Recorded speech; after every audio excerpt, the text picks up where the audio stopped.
Die, die, die, die, die. Hello, everybody. Great to be learning with you on a Tuesday, Yom Shlishi. Let's light up the darkness.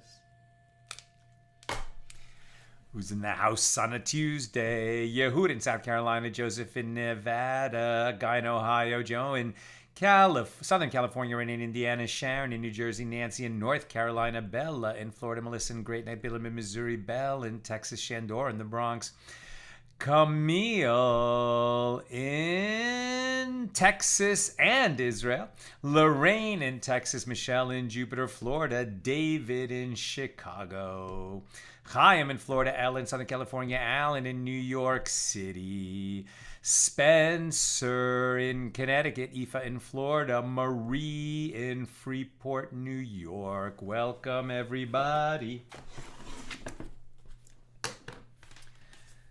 Okay, opening a new chapter 4 here in Tractate Avoda Zara, the 27th volume of the Talmud. Generally, we're talking about Avoda Zara, idolatry, the very, very prohibited, sinful practice of idolatry. So many laws in the Torah and in the rabbinic ordinances and decrees and in the Talmudic literature, the oral tradition, meant to make us keep a big distance, an infinite distance, ideally, from idolatry. But sometimes it's not so clear what idolatry is or isn't. So here we're going to start talking about some rocks on the ground. And when does that constitute idolatry? Mishna number 1 in chapter 4. We're picking this up at the bottom of page 49b. Our daf today is daf Nun, page 50. Mishnah 1, chapter 4. Rabbi Yishmael says 3 stones are adjacent to each other at the side of Mercury. Right? 3 stones that are adjacent to each other at the side of Mercury, right? The god, the false deity Mercury, in Hebrew, Marculus. So these are prohibited, as that idol was worshipped by tossing stones toward it, which then became part of the idol. But if there are only 2 stones, then they are permitted. And the rabbis say, right, the majority opinion overruling Rabbi Yishmael, those stones that are adjacent to Mercury and appear to have fallen from it are prohibited, but those stones that are not adjacent to it are permitted. This requires further explanation. So let's get into the Gemara. The Gemara asks, granted, one can explain that the rabbis hold that idolaters worship fragments of idols, right? A piece falls off their idol. Is that still an object of idolatry? We've seen this dispute among the sages before. Some say that when the piece falls off the idol and it just sits on the ground, it's broken off, and the idolater allows it to sit there, doesn't recover it, that would indicate that the idolater is pleased or doesn't care that this piece fell off the idol. And therefore, that fragment has been removed from the realm of idolatry. Others say no, unless he specifically removes it from the realm of idolatry. The fact that a piece broke off does not remove that fragment from idolatry. The idolaters would still consider this fragment of the idol to have some kind of sacred value. And therefore, we would treat it as an object of idolatry, absolutely prohibited to benefit from it. The Jew would be prohibited to benefit from it in any way. So, the Gemara asks, granted, one can explain that the rabbis hold that idolaters do worship fragments of idols. Therefore, those stones that are adjacent to Mercury, where it can be said that they fell from its pile of stones, are prohibited, as they are considered fragments of an object of idolatry, namely the stone pile. And those that are not adjacent to Mercury are permitted, as they did not fall from it. Now, this is interesting because we're not talking about pieces that broke off the statue of Mercury. What it seems that we're talking about is that there's the idol, right, the statue of Mercury, and then the idolaters brought stones and placed them on a pile. Right? And that was a form of idolatry, right? Bringing offerings to the idol, as it were, and making a pile of stones. So now, if stones fell off that pile, is that just sloppiness? Is it just they were never on the pile? They're just some rocks that are nearby. Or were they rocks that were on the pile and then were taken off or fell off and therefore became fragments of the idol that are no longer part of it, and would then become permitted because the idolater revoked their idolatrous status, right? That's the question. Did they break off because the idolater removed them from the realm of idolatry? Or did they just kind of fall off naturally and the idolater doesn't mean to remove them from the realm of idolatry? So it sounds like the sages, the rabbis, hold that if it's near that pile, it probably fell off the pile, it hasn't been removed from the realm of idolatry, so it remains idolatrous and we can't benefit from it. But with regard to the opinion of Rabbi Yishmael, what does he hold? If he holds that idolaters do worship fragments of idols, then even 2 stones should be prohibited. If he holds that idolaters do not worship fragments of idols, then even 3 stones should not be prohibited. So what's the difference between 2 and 3 when you find them sort of set apart from the pile of stones that the idolaters made as a form of worship to Mercury? Rav Yitzchak Bar Yosef says that Rabbi Yochanan says in a case where it is known that these stones fell from the pile of stones, everyone agrees that they are prohibited, and this is the law even according to the one who says that idolaters do not worship fragments, as that statement applies only to a form of idolatry where that is not the normal manner in which it is worshipped. That's where a piece broke off the statue.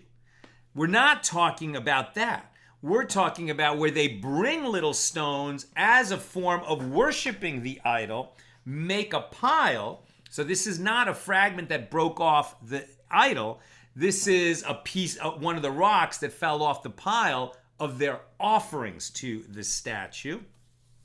So therefore, offerings, very different, right? Something that was an offering that was made to an idol, that maybe we can never remove from the realm of idolatry because it has been used as an offering, as opposed to something that was used as the idol, right? Which, as we've seen, the idolater can remove, this material that was used as the idol itself, remove it from the realm of idolatry. But something that was offered to the idol, that can't be removed from the realm of idolatry. So this pile of stones is in the category of offerings as opposed to the idol itself. Right, as that statement applies only to a form of idolatry where that is not the normal manner in which it is worshipped, right? Fragments that actually broke off the statue as opposed to stones being brought to it. But here, where the stones thrown onto the pile are broken stones from the outset, they used broken pieces of stone as the offerings.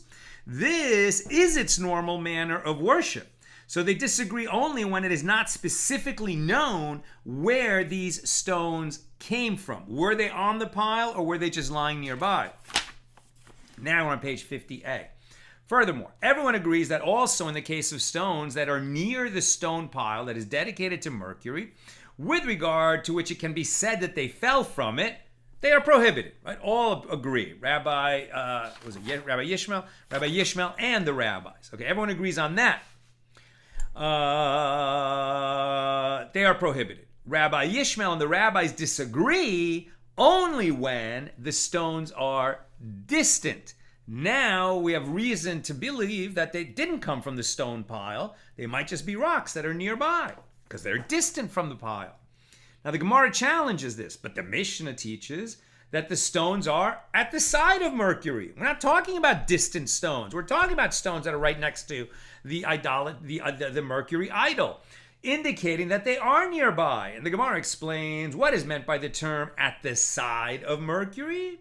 It means at the side of its 4 cubits. 4 cubits is sort of like its realm. And the Gemara clarifies the dispute. Rabbi Yishmael holds that at times, idolaters initially construct a small stone pile dedicated to Mercury at the side of a large stone pile dedicated to Mercury. Therefore, 3 stones, which resemble a complete pile dedicated to Mercury, are prohibited. Right? It seems like Rabbi Yishmael is saying that, well, sometimes the pile grows big enough that they want to start a new pile. What do we define as a new pile? 3 stones. 2 stones, that could just be 2 rocks. But once they arrange 3 stones, it's clear they're starting a new pile, and those were placed there as an offering to the idol, rendering them prohibited for us. 2 stones, which do not resemble a stone pile dedicated to Mercury, would therefore be permitted because they don't suggest that they were brought as offerings. Conversely, the rabbis hold that idolaters do not construct a small stone pile dedicated to Mercury at the side of a large stone pile dedicated to Mercury. They just keep adding to the big pile. They don't start a new pile. Therefore, the law is not different in a case where there are 3 stones, and it is not different in a case where there are 2 stones. In both cases, those stones can be seen together with the pile dedicated to Mercury are prohibited, as they may have fallen from it, whereas those that it doesn't seem like they fell off the big pile, they're far enough away that they don't appear to have fallen off the pile.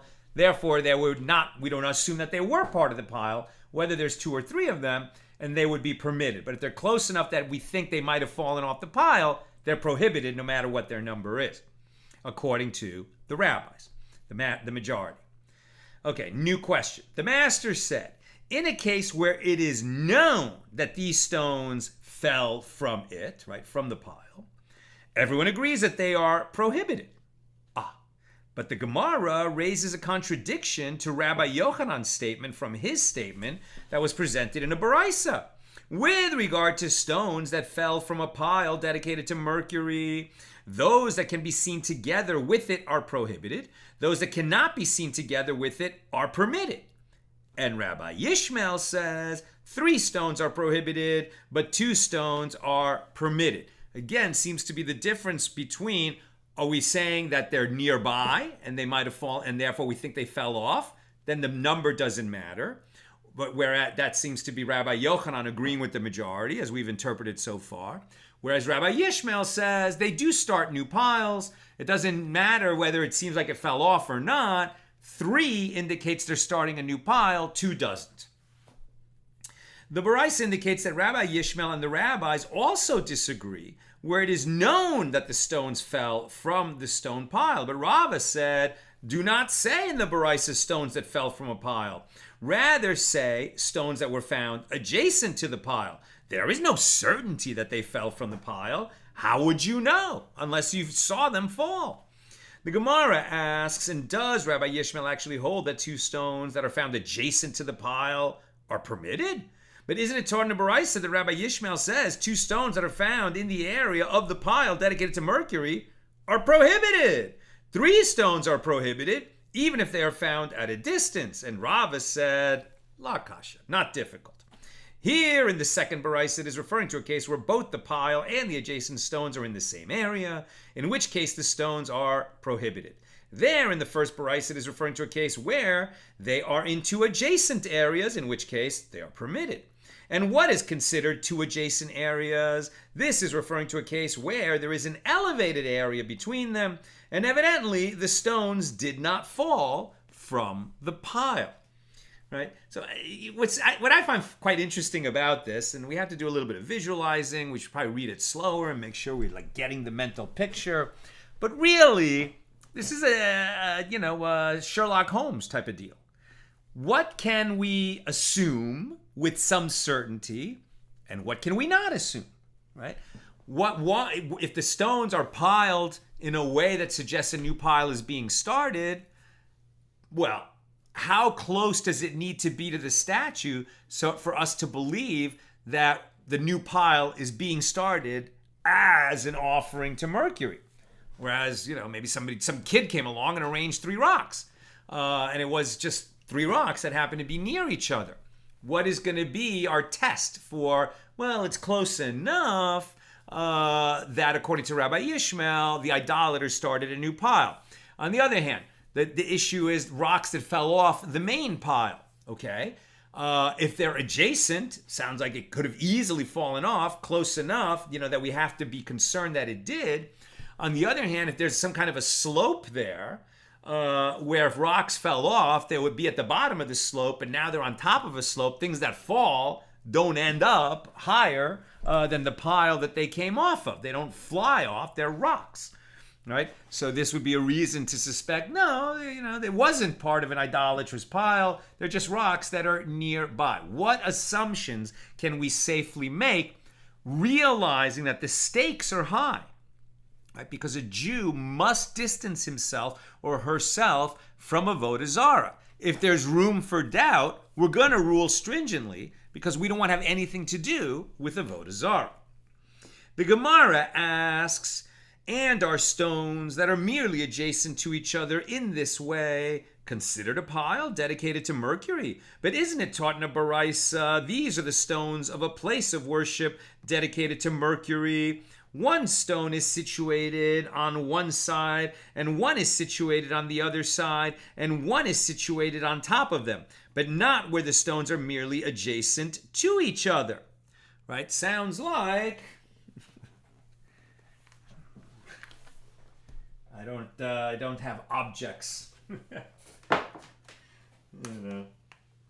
Sounds like if these are my rocks, right?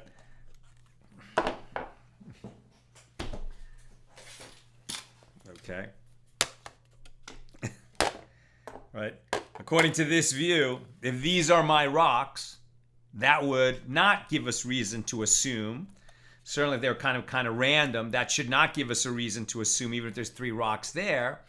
But if we find this, okay, right? A human arranged that. That's not random. Now we have a reason to believe a human made that pile for a reason, since it's found that a human made this arrangement and did so near the statue of Mercury, must be, or at least highly possible, that this was an act of idolatry. Therefore, those rocks are prohibited. Right? As our dear friend Zipporah likes to say in a very different context, where she's talking about the fact that, how do we know that Hashem created the world? And she says, well, if you're traveling through a desert and you find 10 rocks in a straight line, yeah, so the wind didn't do that, right? Somebody came along and put 10 rocks in a row. And no one's going to question that. They're like, oh, obviously somebody was here and they lined up those 10 rocks in a row. If you ever go hiking at the Grand Canyon, all over the place, there are little piles of stones, balanced, so to speak. People come along, they add another one, right? And obviously humans made that pile of stones because nature wouldn't create a pile of stones like that randomly. How much more so, Kal v'chomer, when we see this beautiful world that has so much life and beauty and wonder in it, and then people say, yeah, just random processes, just random. I mean, when you actually look at the statistics of what it would take for, an organism to reproduce itself, for just random electrons and protons to form atoms, already the odds against that are great, but okay, that could happen. For atoms to form certain molecules, okay, over time and millions of attempts maybe, gazillions of attempts maybe, but for those molecules to arrange themselves into a form that will reproduce itself, the actual numbers on that are, there's not enough billions of years in the history. There's not enough space and attempts and anything. Like the odds against that are so great that life would happen that it makes no sense, right? So in the same way that 10 rocks lined in a row, someone did that. Yeah, the fact that there's life and this incredible universe that came out of nothing, someone did that. And that someone is HaKadosh Baruch Hu, the Holy One, blessed be He. Sorry for the digression, but it's a short daf today. Okay, so anyway, what kind of pile of stones indicates that it was idolatry? Something with some order to it, like 2 and 1 on top. Okay.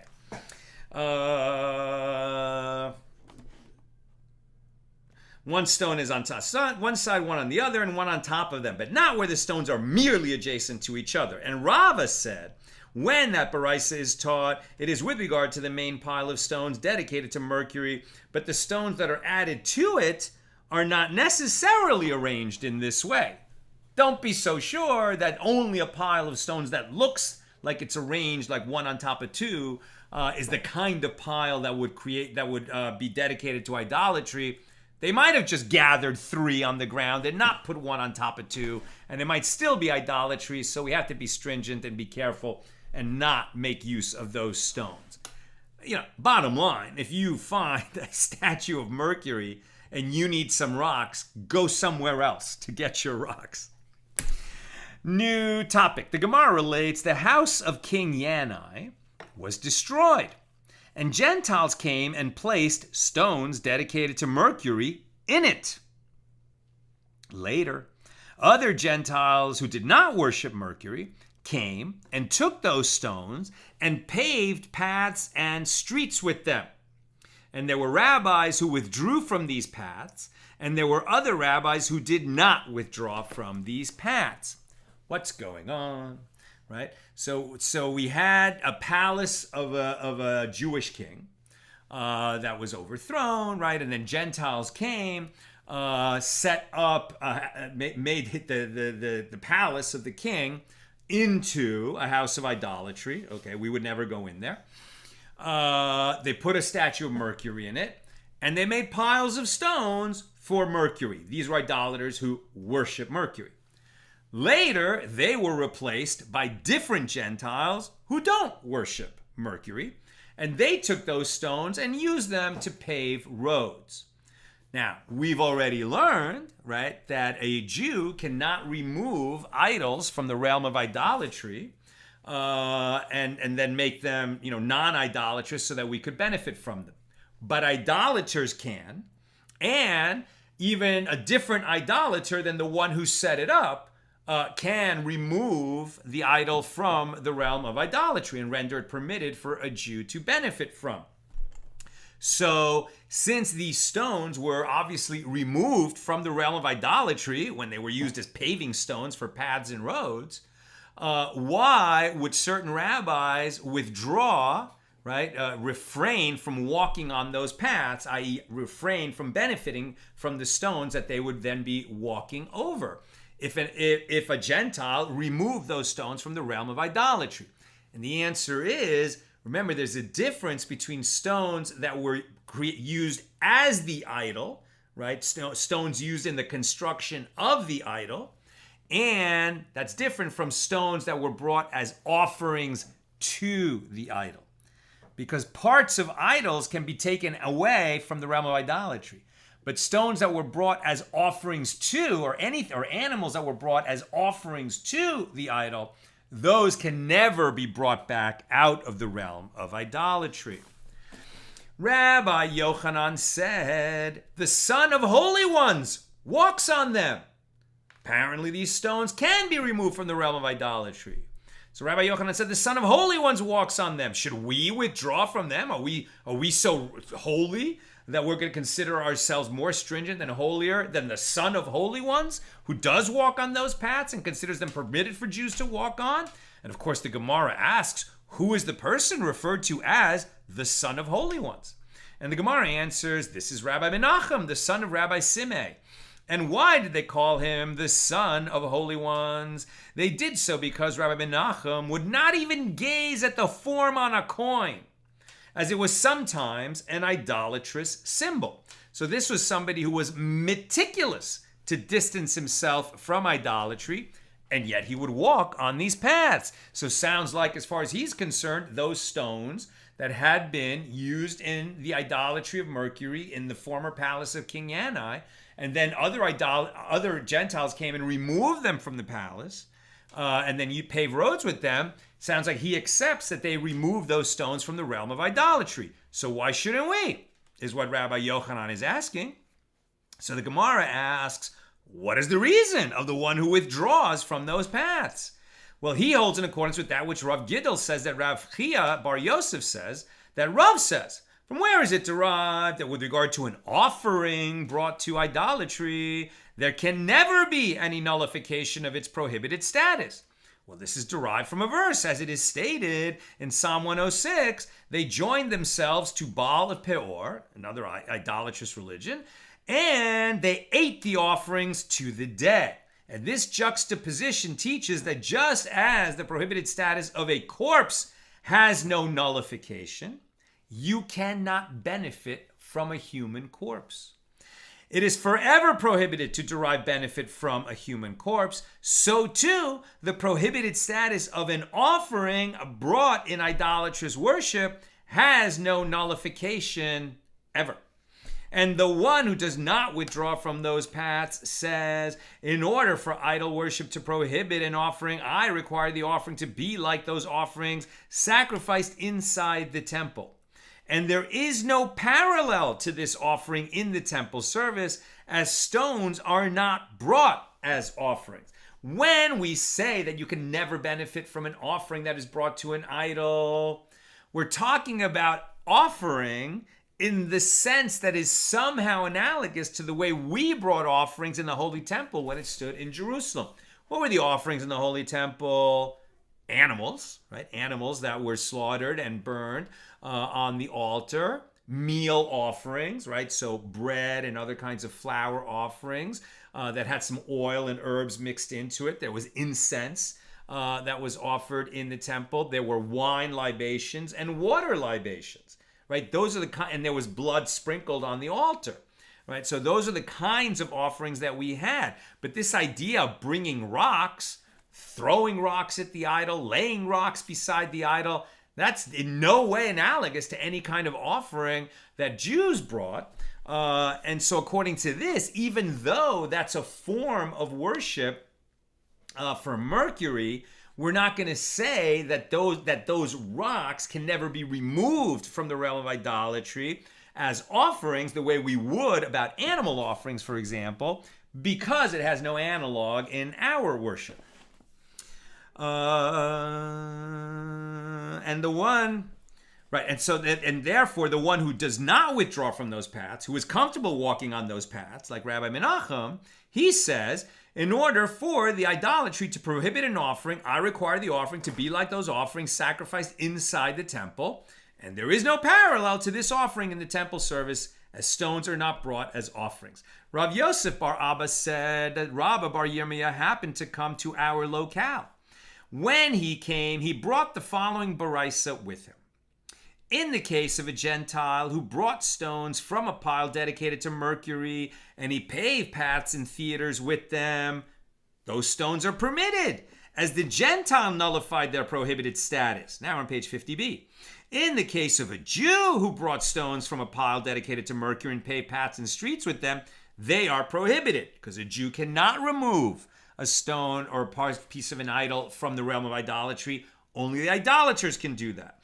And there is neither a carpenter nor a son of a carpenter who can resolve this. I.e., no one can resolve the difficulty inherent in this statement. Not a Torah scholar, and not even a scholar who is the son of a scholar. This idea that we're going to treat the stones brought for idolatry like pieces of the idols themselves, and not the way we would normally treat offerings that would be remain forever prohibited. Why is it that stones are going to have a different treatment than other kinds of things that were brought as offerings to the idol? Right? And it's interesting that he says there's neither a carpenter nor the son of a carpenter. Who's a carpenter? Why are they talking about carpenters? Here, what they're talking about is metaphorically the sages.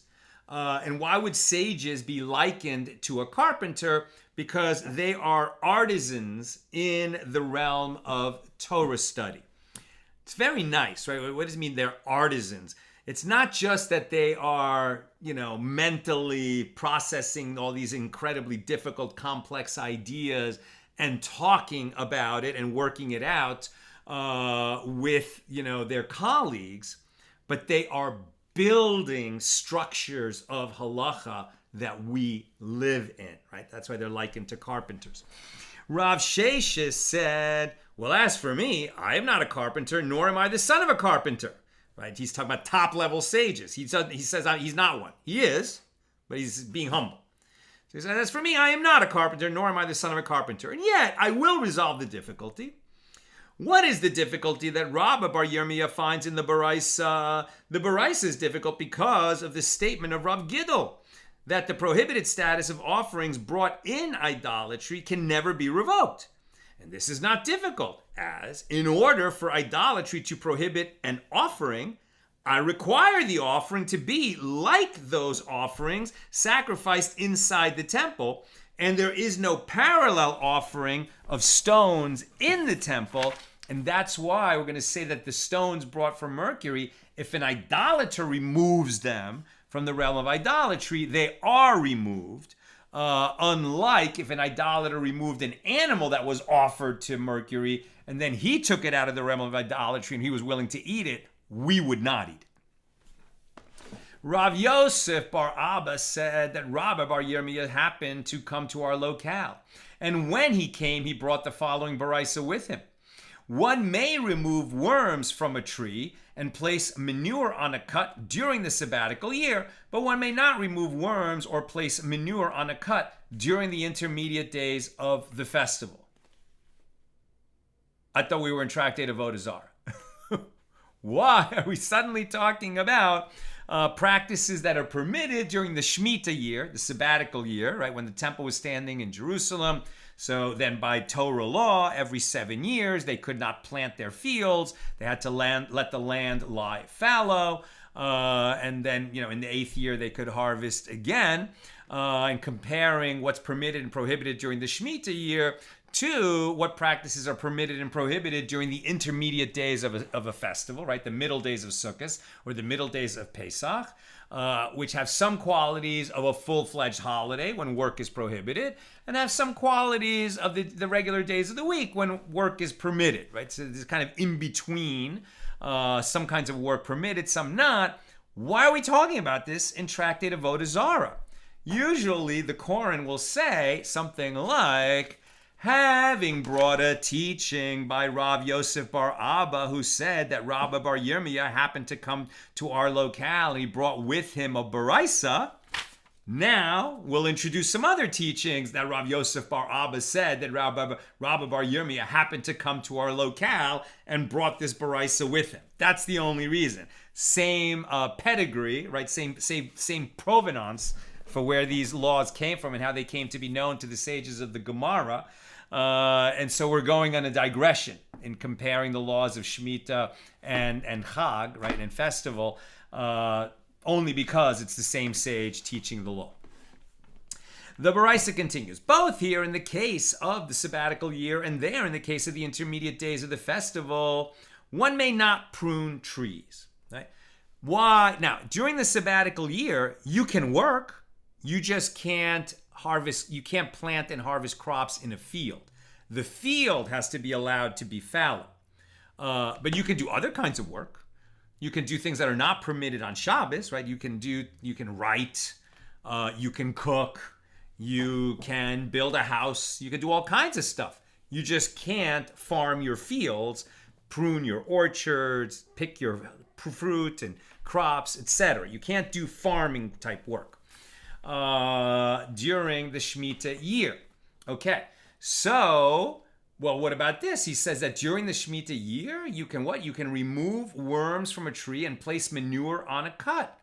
Well, that sounds like you're tending to the trees and, making sure that they're thriving. Why would that be permitted during Shemitah? And why would you say that you can do that during Shemitah, but you can't do it during the intermediate days of the festival? Well, because during the intermediate day of the festival, this is too similar to work. It's a kind of work that's not permitted unless it's to preserve, from financial loss. But we're going to say that this doesn't really enhance the land, doesn't enhance the crop, and that's why maybe it's permitted during the Shemitah year. But let's keep reading. Right, both here in the case of the sabbatical year and there in the case of the intermediate days of the festival, one may not prune trees. Right, pruning trees is improving the trees so they'll grow better. You can't do that during the Shemitah year. You can't do that during the intermediate days of the festival. But one may smear oil on a previously pruned tree on the place where he pruned it in order to prevent the tree from being damaged. Right, preventing financial loss, both during the intermediate days of the festival and during the sabbatical year. And there is neither a carpenter nor a son of a carpenter who can resolve this, right? Similar type of sort of, analytical structure as what we had before that did relate to Avoda Zara. Ravina said, as for me, I am not a carpenter, nor am I the son of a carpenter, and yet I will resolve the difficulty. What is the difficulty that Rabbi or Yirmiyah finds in the Baraisa? If we say that the difference between the intermediate days of the festival and the sabbatical year poses a difficulty to him, this cannot be. One cannot explain that Rabbi Bar Yirmiyah is asking what is different about the sabbatical year, that one is permitted to remove worms and place manure on a cut, and what is different about the intermediate days of the festival that it is prohibited to do so, as this is not a valid question. Are they comparable? With regard to the sabbatical year, the merciful one prohibited only agricultural labor, whereas other forms of exertion are permitted. With regard to the intermediate days of the festival, even other forms of exertion are prohibited. So Ravina suggests, rather, perhaps the difference between placing manure and pruning poses a difficulty to him. What is different about placing manure that is permitted during the sabbatical year, and what is different about pruning that it is prohibited? So Ravina rejects this suggestion. No, that's not the right question either. Are these things comparable? The purpose of placing manure is to preserve the tree, and therefore it is permitted, whereas the purpose of pruning is to enhance the tree, right? Save it from financial loss versus enhance it and make it better. Save from dying, you can do. Enhance to make it better, you cannot do. And therefore is prohibited. Ravina suggests, so rather, perhaps the contradiction between the aforementioned Baraisa with regard to placing manure and another Mishna with regard to placing manure places a difficulty for him. As the Baraisa teaches, one may remove worms from a tree and place manure on a cut during the sabbatical year, and one may raise a contradiction from a Mishnah in Tractate Shavias that one may place manure on the saplings and one may bind their branches to the trunk so they grow upright, and one may lop off their tops to promote their growth, and one may make shelters for them to shield them from the sun and water them. All these actions are permitted until Rosh Hashanah of the sabbatical year. So one can infer that until Rosh Hashanah, yes, one may place manure on the tree, but during the sabbatical year itself, one may not do so. But Ravina rejects this suggestion. That's not what we were talking about here. Perhaps one can account for the apparent contradiction in a similar fashion to the explanation of Rav Ukva Bar Chama. As Rav Ukva Bar Chama says, there are two types of hoeing. The purpose of one type is to enhance the tree's health, and it is therefore prohibited. And the purpose of one type is to close up cracks in the ground, which is permitted, as it is done only to prevent the trees from dying, not to enhance their growth. So too, one may suggest that there are two types of placing manure. One type whose purpose is to preserve the trees and therefore permitted, and one type whose purpose is to enhance the trees and is therefore prohibited. So Ravina suggests, rather, perhaps the contradiction between the law and the Baraisa with regard to smearing oil and the law in another Mishnah with regard to smearing oil is what poses a difficulty for him. As the Baraisa teaches, one may smear oil on the previously pruned tree, on the place where one pruned it, both during the intermediate days of the festival and during the sabbatical year. And one may raise a contradiction from the Mishnah in Shavias 2:5 that one may smear oil on unripe figs in the 6th year of the sabbatical year in order to accelerate their ripening. And similarly, one may pierce them and fill the cut with oil to facilitate their ripening until Rosh Hashanah. So one can infer that until Rosh Hashanah, yes, one may smear, but during the sabbatical year itself, one may not do so. But Ravina rejects this suggestion. That is also not the right question. Are they comparable? Here, the purpose of smearing oil on the place where the tree was pruned is to preserve the tree. That's why it's permitted. There, the purpose of smearing oil on the unripe figs is to enhance and enlarge the fruit, and it's prohibited.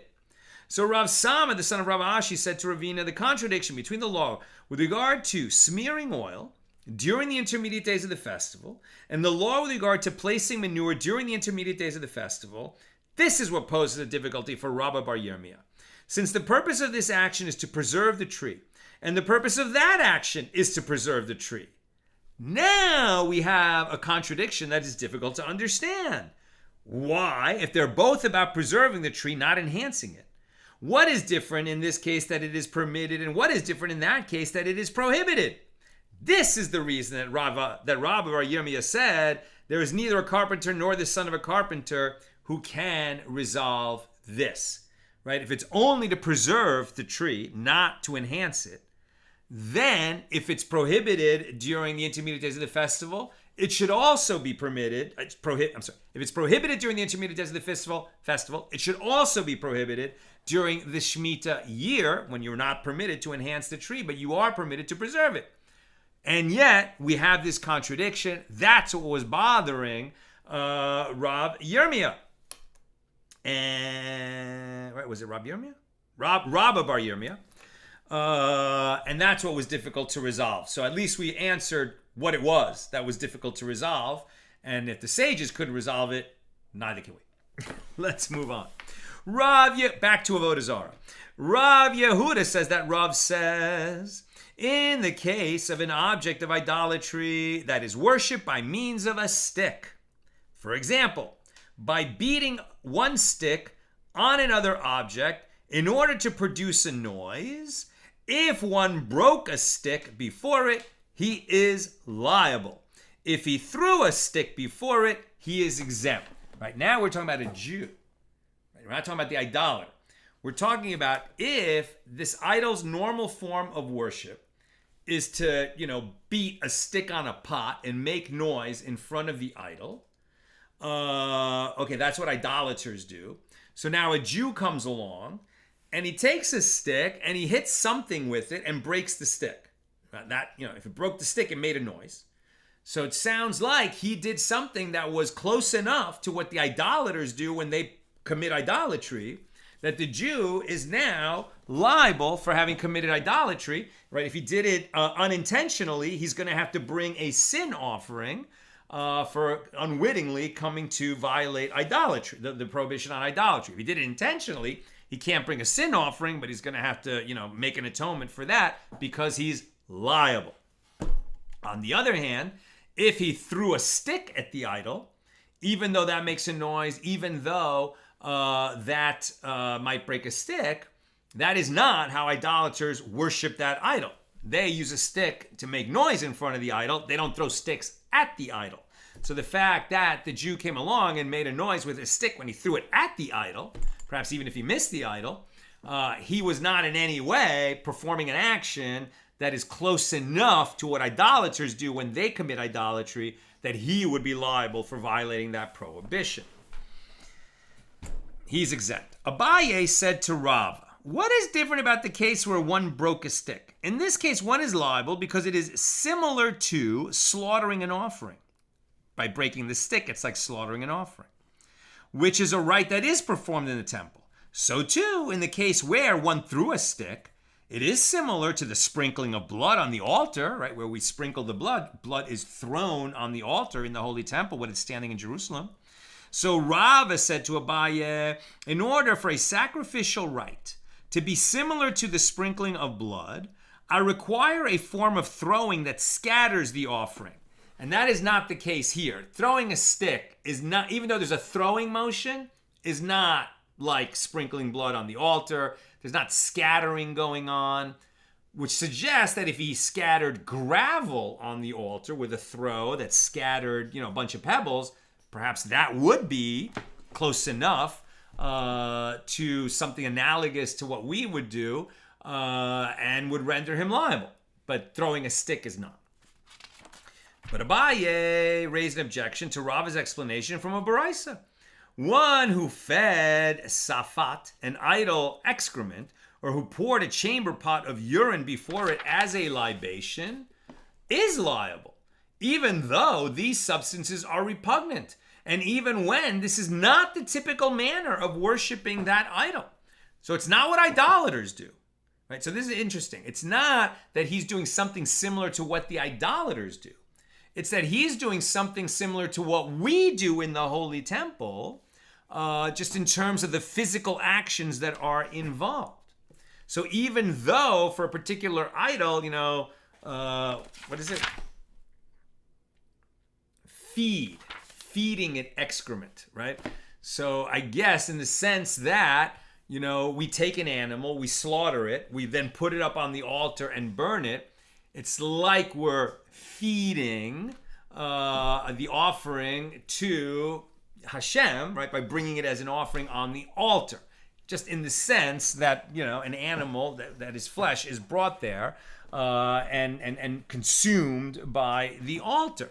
So he's saying that, well, if he took, if he fed, it's a weird choice of verbs, but if he fed excrement, even though we would never bring excrement or urine into the holy temple, obviously, totally prohibited, repugnant, obviously we don't do that. But since there's an act of feeding, and even though there are idols, right, that were worshipped by throwing excrement at them or pooping in front of it, Mercury, in fact. But so even though we have an idol that's not its normal form of worship, if the Jew is doing something that he thinks is, worshiping that idol or doing something like that, and it's too similar, in terms of the actual physical motion that he's doing, he would be liable for violating the prohibition on idolatry, even though it's using a repugnant thing that we would never bring into the temple. So how can you say that throwing a stick, which is like throwing the blood, sprinkling the blood, can't be rendered a form of prohibited idolatry? That's the objection he's making. We are at the top of 51a. Even though these substances are repugnant, and even when this is not the typical manner of worshiping the idol. Granted, when one pours a chamber pot of urine before the idol, there is an act of throwing that scatters the offering. But in the case of excrement, what act of throwing that scatters the offering is there? And the Gemara answers, well, this is stated with regard to moist excrement, which breaks apart when thrown, so there's a scattering motion. So the Gemara suggests, let us say that one's liability for breaking a stick as a form of idolatry is the subject of a dispute between Tanaim. If one slaughtered a locust for an idol, Rabbi Yehuda deems him liable, and the rabbis deem him exempt from punishment. Do we ever slaughter an insect in the Holy Temple? No, we do not. Do we slaughter goats and calves and sheep? Yes, we do. So is slaughtering a locust, which happens to be a kosher organism, is slaughtering that close enough to the kinds of offerings we bring that we could deem it a form of prohibited idolatry or not? Well, they're disagreeing because an insect is so dissimilar from the mammals that we would bring, the kosher mammals. What? Is it not about this issue that they disagree? One sage, Rabbi Yehuda, holds that we say that one is liable even in the case of a ritual that merely resembles slaughtering an animal, for example, slaughtering a locust or breaking a stick. And the other sage, i.e. the rabbis, holds that we do not say that it is sufficient for the ritual to merely resemble slaughtering an animal. Rather, the ritual must be like the type of slaughtering that is performed inside the Holy Temple. One is therefore not liable for slaughtering a locust, since locusts are not slaughtered in the temple. But the Gemara rejects this suggestion. No, I'm almost done, by the way. Comments or questions, please get them in now. And the Gemara rejects this suggestion. No, everyone holds that we do not say that one is liable even for a ritual that merely resembles slaughtering an animal.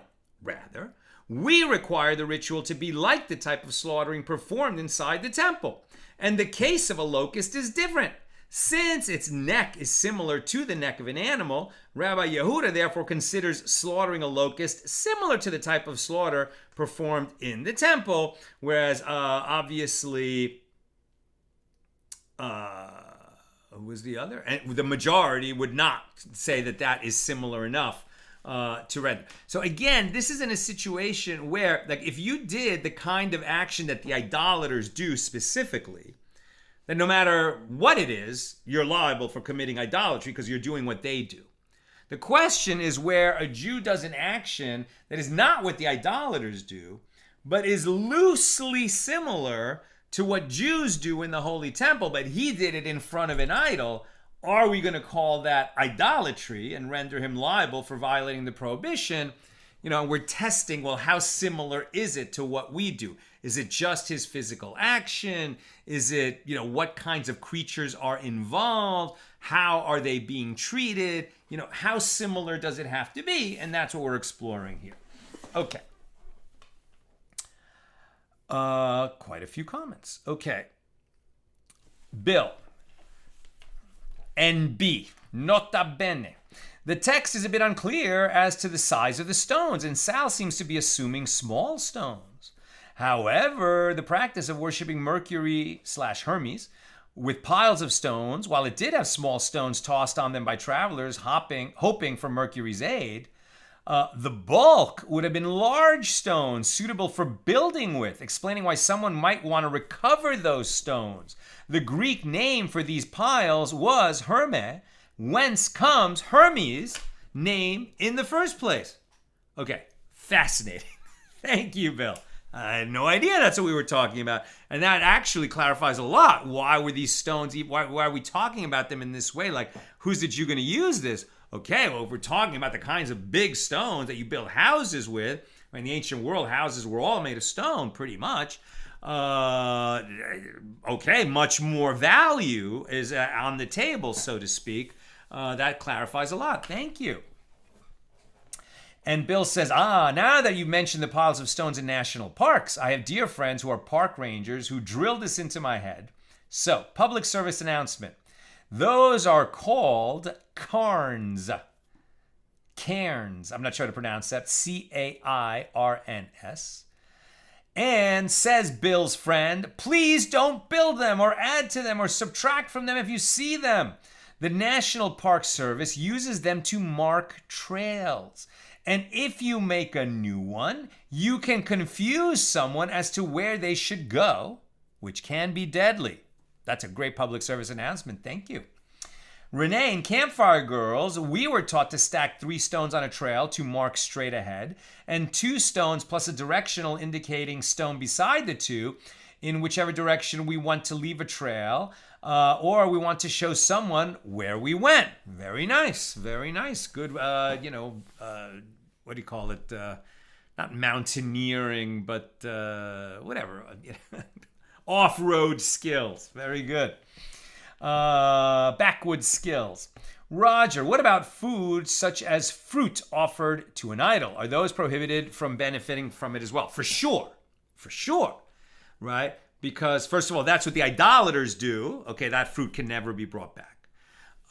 If the Jew does it, and let's say it's an idol that idolaters don't bring fruit to it, but if a Jew brings fruit to that idol, now he is doing something that's similar to what was done in the temple, right? Because Bikurim, Jews would bring the first fruits, and make a pile in Jerusalem and at the Holy Temple.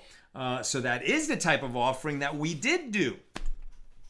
Sharon, were the rabbis here arborists to know these minutiae of tree interventions? Well, the sages were arborists, medical doctors, carpenters. They had to know. Obviously, they weren't those things. Although some of them actually had professions like beer makers and what do you call it? Somebody who makes wine, vintners. They actually had professions, but they had to know about all these kinds of skills because the people would bring questions to them. Is this within halacha or is it not?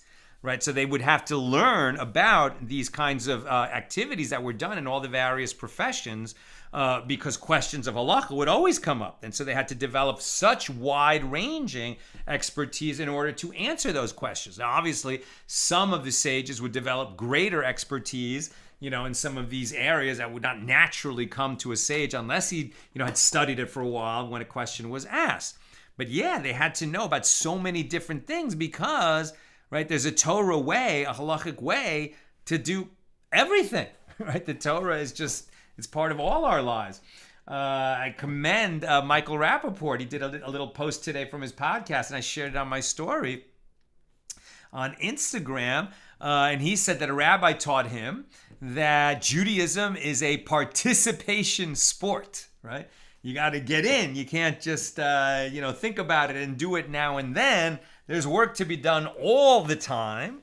And that applies in every business. For example, we're told that one of the first questions we'll be asked when we reach the next world is, were you honest in business?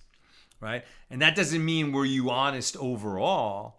That means in all the little choices that you had to make every day when no one was looking and no one was ever going to catch you, but did you round off numbers in your favor when maybe the rounding off should have been in the favor of your client or your partner or the stranger, etc.